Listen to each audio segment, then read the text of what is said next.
Have you noticed how Energy Minister Chris Bowen has been getting even more shrill by the day as he tries to clutch at straws and oppose nuclear energy, the obvious solution to our energy woes? He's getting more loose with the truth, more wild.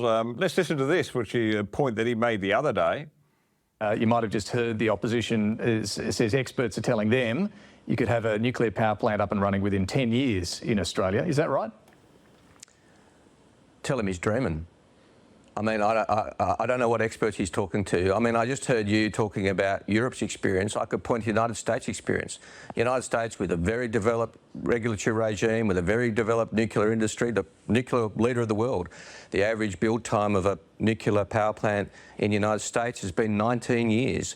Ted O'Brien thinks he can do it in Australia from 10 with a standing start, with no regulations, with it banned not only nationally but in the 3 most populous states. I mean, throw in the Opera House and the Harbour Bridge and you might sell him something. This is part of a government that wants to pass laws against misinformation. So let's test this.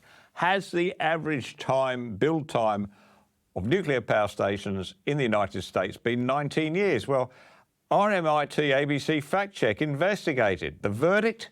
Mr. Bowen's claim is exaggerated. According to a spokesman for his office, the minister's calculation only includes the 3 reactors constructed in the US between 1991 and 2022.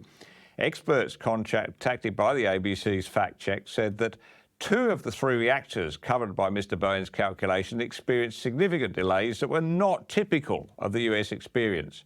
And there was no good reason to ignore reactors that have been built earlier than 1991.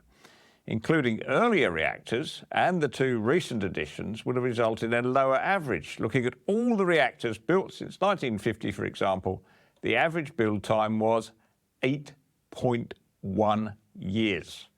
Not 19, 8.1. So there we have it. I think, if anything, the opposition is being far too pessimistic in saying it'll take 10 years. Mr. Bowen, you really do have to do better than that.